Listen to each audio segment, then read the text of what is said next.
But your father lived by a philosophy, a principle, really. He believed that if you could do good things for other people, you had a moral obligation to do those things. That's what's at stake here. Not choice, responsibility. My publisher came to me and he said, Stan, I want you to come up with another superhero. So I said, okay, and I went home and I saw a fly crawling on the wall. And I said, hey, if I could get a superhero that could stick to walls and crawl on them, man, that would be cool. So I thought that was good. Now I needed a name. So I said, well, let's see, Fly Man, Mosquito Man. I got down to Spiderman. Spiderman.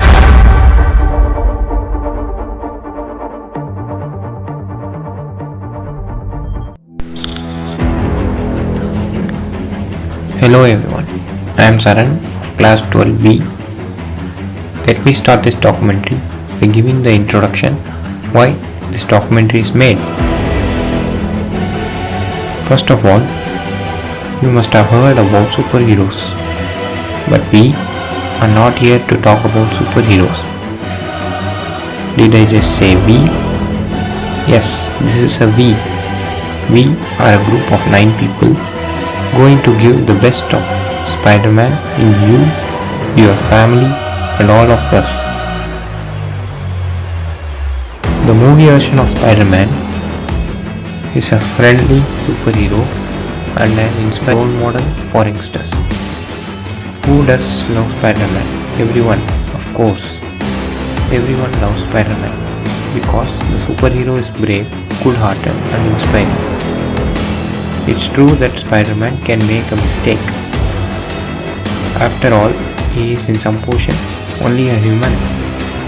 And the history of Spiderman, Peter Parker, seems to demonstrate his role as a superhero in which extended family plays an important role in his destiny.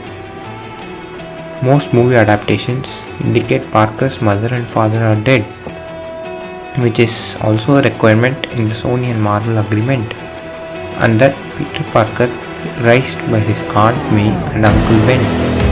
And in most interpretations of the character, Parker becomes Spider-Man to avenge the loss of his uncle, whom he cares for deeply. Now, my pals will continue with every single movie. I am Shri. I am here to give a speech on the influence made by the movie The Spider-Man, which was directed by Sam Raimi. Spider-Man may be a fictional character, but he is also one of the New York's most famous heroes. And despite his origins in a comic book, there is a powerful and realistic story of moral development underlying the story of his transformation from bookish nerd to superhero. Like some of the great myths and legends of the classical world, the story of the Spider-Man's origin has universal resonance and provides a faithful focus for the examination of key moral concepts in ethics. The moral message of the Spider-Man might seem just to be the slogan of the film and comic, with great power comes great responsibility. But in this paper, I won't be concerned to analyze or question the truth of the slogan. Instead, I shall concentrate on issues of moral responsibility and the possibility of interpersonal comparisons of deservingness. Luck or fate plays 2 essential parts in the tale. Being bitten by a mutated spider gave Spider-Man the power, but perhaps more importantly, the murder of Peter Parker's uncle by the thief he could have taught him responsibility. I shall argue that the formation of Spider-Man's heroic morality was a product of both luck and the good and the bad choices that he should rightly be held responsible for.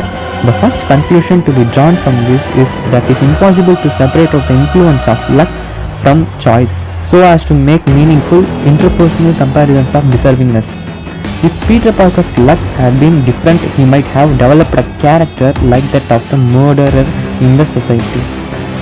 A secondary solution will be that the impossibility of making interpersonal comparisons of deserts lends support to utilitarianism.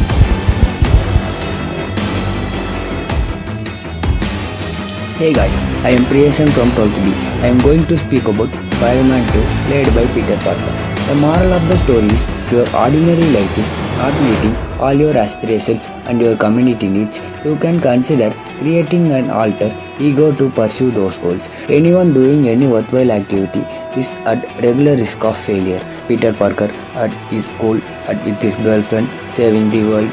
Your talents and your powers are not simply a list of aptitudes. The level of your skills and abilities are in large part dependent on your choice to remain skilled and to use your skills for genuinely support. When your friend disappoints you, give them a chance to explain before judging them. If your loves ever pressure you to stop helping others, listen to their advice, but do not turn a blind eye to helping those in need. It is better to be a poor and honorable than to be rich and dishonorable. Brilliance should not be coupled with laziness. Intelligence is a privilege, not a gift, and you have to use it for the good of mankind. Love should never be a secret. If you leave something as complicated as love stored inside, it can make you sick. When you are deciding what to do, give more consideration to your actions that help the others the most. If you expect someone will let you down, you are more likely to interpret their actions incorrectly. Your father's successes and failures may help or harm you, but they are not your success and failures, and you will define your own success and failures. Your failures alone will not determine your abilities as much as sense of purposes. You always have a choice whether to pursue moral actions. With great power comes great responsibility.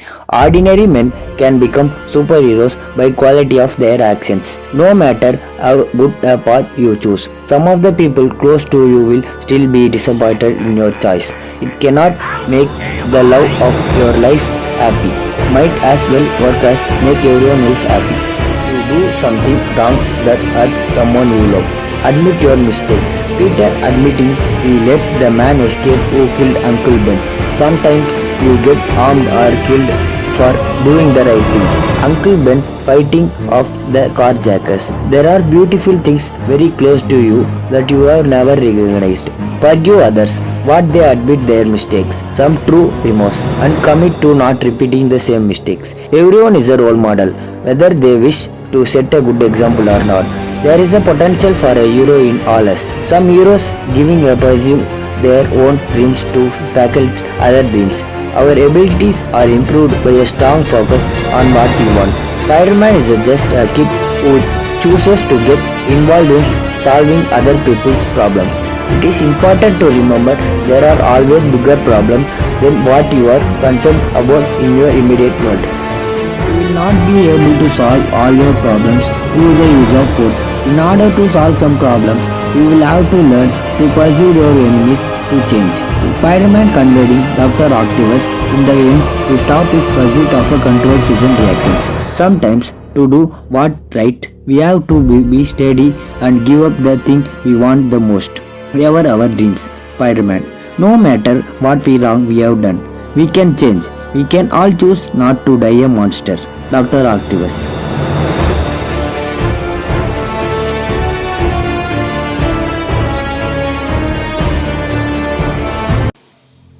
Hey guys, my name is JP Ritish. Now I am going to talk about Spider-Man 3, which was directed by Sam Raimi. First of all, a stirring morality plays about the importance of choice in our lives, especially in regard to love, friendship, power, and forgiveness. Making right choice required keeping our heads on straight, thinking clear, getting the facts, restoring to the rules, calculating consequences, being responsible. It is important to keep our head clear precisely because life can be so zany.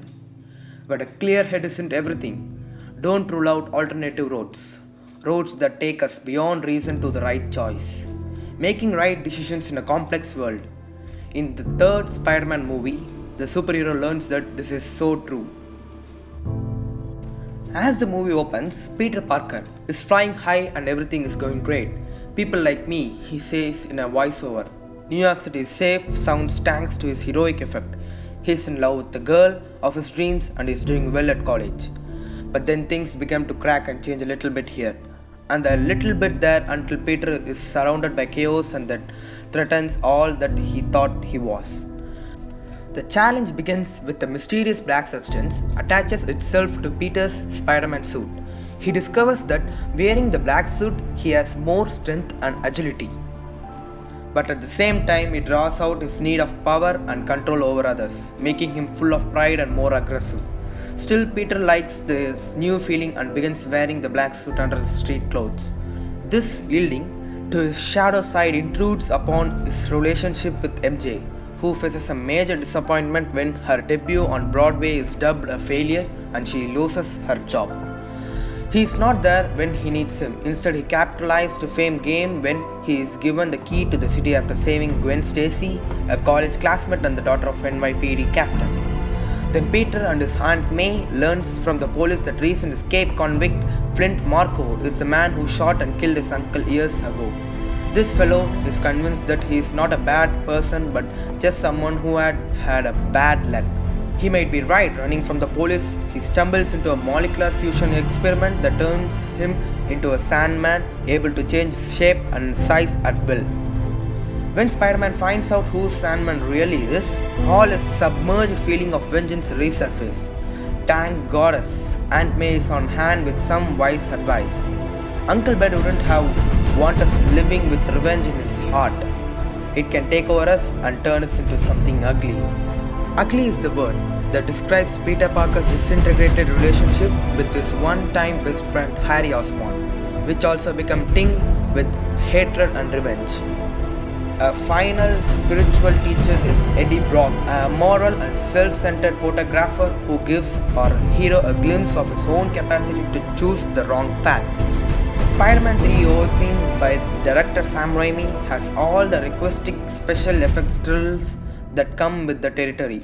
But the thing that holds our interest in this character development, we can identify with Peter Parker and the choice he must make to retain and deepen his humanity. In the name of love, he has to learn to put MJ first and to set his own ego near aside. In the name of friendship, he has to learn to what it means to stand by a person in tough times as well as in good times. For the sake of his own growth, he has to recognize his shadow side and forgive himself for his mistake. For the sake of others, he has to accept that forgiveness is hard but right path to take, since all of us are vulnerable and sometimes make the wrong choice. Being a winner in Spider-Man 3 means make choice from the heart. That is a message that we need to hear again and again, given all the movies that proclaim the satisfaction of an eye for an eye. 3 cheers for Spider-Man, the superhero with a heart. Thank you.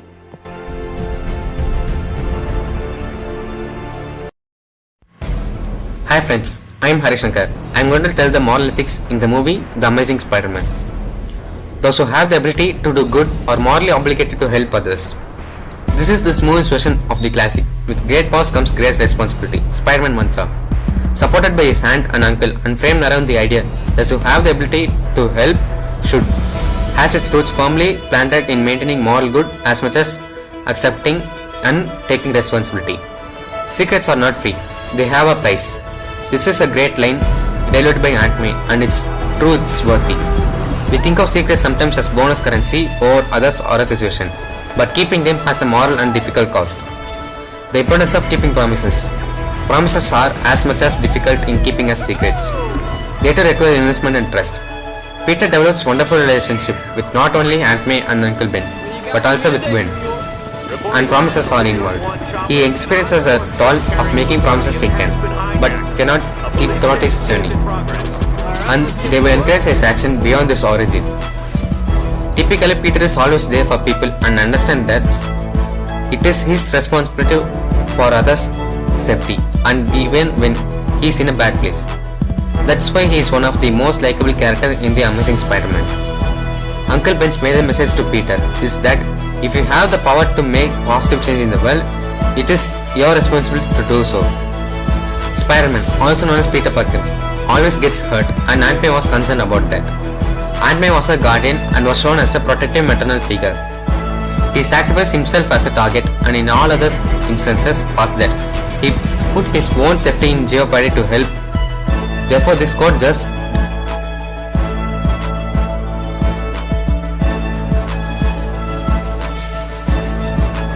Hello everyone. This is Sanjeev Arora of Class 12B and I'm going to explain about the influences made by the Amazing Spider-Man Part 2 movie. Do you all know that Spider-Man's most important conflict has been within himself? Yeah, well, that's true. The struggle between the ordinary obligations of Peter Parker and the extraordinary responsibilities of Spider-Man. But in the Amazing Spider-Man Part 2, Peter Parker finds that his greatest battle is about to begin. It's great to be Spider-Man. For Peter Parker, there's no quite feeling like swinging between the skyscrapers, embracing being the hero, and spending time with Gwen. But being Spider-Man comes at a price. Only Spider-Man can protect his fellow New Yorkers from the formidable villains that threaten the city. With the emergence of Electro, Peter must confront a foe far more powerful than he. There are a few life lessons and moral values that I learned from the Amazing Spider-Man Part 2. The first thing is, great courage comes from within, not from outward appearances. In the movie, a geeky little boy that Spider-Man rescued courageously steps up to face the Rhino in a makeshift Spidey suit. He recognized that the city needed a hero and he rose to the challenge. Truly, we shouldn't judge a book by its cover, right? Great things could come in small packages. So, here's how this scene goes. When the Rhino attacks the whole city with its machine guns and rain-firing bullets, this little guy steps up in front of everyone and dares to take down the Rhino. Even though this could end up so bad, very worse, he came forward to show hope which Spider-Man planted in everyone's heart, especially in the young ones. So whoever has the courage to take the enemy can put up the mask just like our Spidey does. And the second thing is, death comes unexpectedly. Love and loss will happen. Till then, live and celebrate life with thankfulness and hope. Gwen Stacy's death came as a shock to me because she was such a strong, brave heroine in her own right. The tragedy was intensified as Peter gave up Spider-Man for time after her death. Peter so far has championed the famous mantra that with great power comes great responsibility. Yet, he shrank away from his character-defining hero duties. Even in The Amazing Spider-Man, when his character was defamed as a dangerous vigilante, he continued to fight because he thought it was the right thing to do. When Gwen died, Peter succumbed to the darkness within him. He gave up being Spider-Man for reportedly months, despite Peter's strong sense of morality to do what was within his power to help. His guilt over feeling responsible for two deaths, Gwen and previously his uncle Ben, in such a short space of time completely clouded him and ultimately led him to the decision that went against his strong moral compass. This possibly had a domino effect of more people being injured or losing their life because Spider-Man wasn't around them to save them. When he did return as a Spider-Man, he elected for a more brutal approach, refraining from pulling his punches as confirmed in Spider-Man No Way Home. Even from being dead, she is still attached to Peter. No matter what happens, never stop loving your closest ones because they always try to help you move forward. Really guys, to move forward. On the roost! Hi guys, I am Purushothaman. I talk about the influence made by the Spider-Man Homecoming movie, played by Tom Holland. Spider-Man should be the very symbol of franchise, I guess. It's a 55 years old character who has been played by the 3 different actors in 6 films within 15 years. Trust the training and learning process. When you are ready, you will be promoted to the next level. Peter Parker thought that he was ready to be an Avenger. He did not know that he still had so much to learn. By disabling the training wheel protocol on the Spider-Man suit, he messed up suit could not handle the new features of the suit at its full potential. He should have just waited for Tony Stark or Happy Hogan to give him his next mission before trying to do really dangerous stuff like taking down the website. Sometimes we may feel frustrated that we seem to be stuck and are not moving forward in life. There's probably a lesson to be learned in our current situation, and once we learn it, only then can be promoted to the next level. When dealing with teenagers, really listen to what they have to say. The thing result in negative answers. Tony Stark and Happy Hogan were unaware that by struggling Peter Parker of life, he did not matter. Peter could try to prove his worth. He is a teenager after all and wants to be treated with respect like an adult. All they probably had to do was to have a conversation with Peter and listen to what he had to say.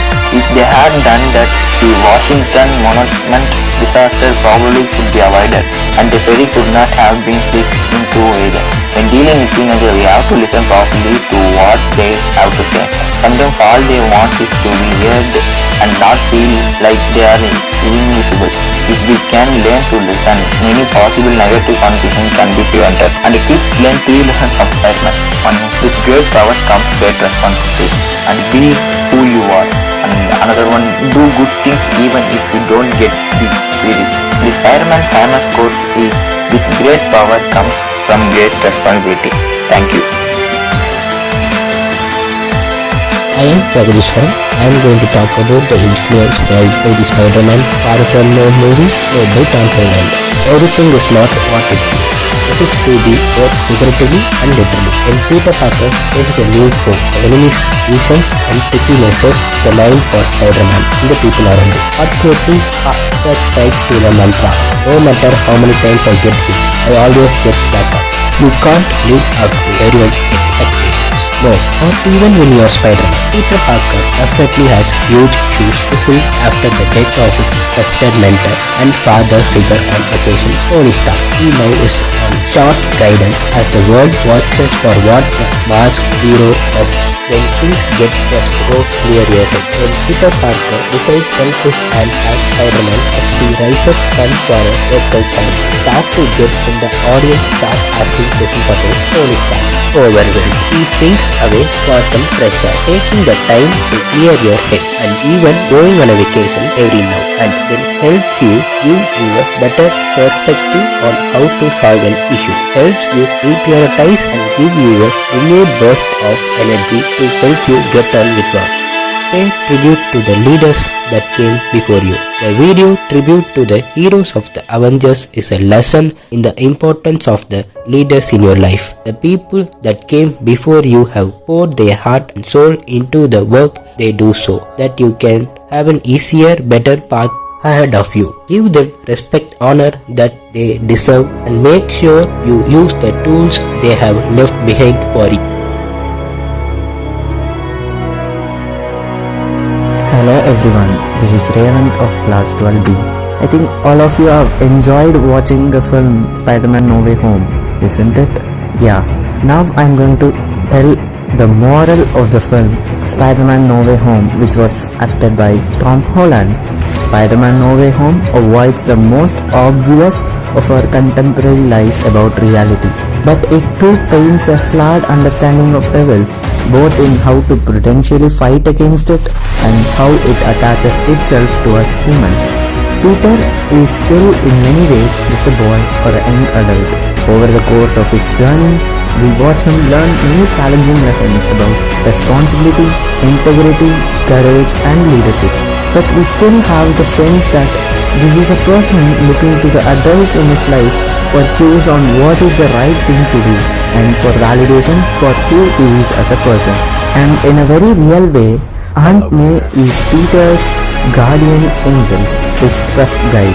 Having raised him, she is a mother figure in his life who both reminds him to take care of himself and is the voice of his moral compass. She has an heart of gold, of course, so it's easy to see how her influence has shaped the character of this hero who seems to care for others so much.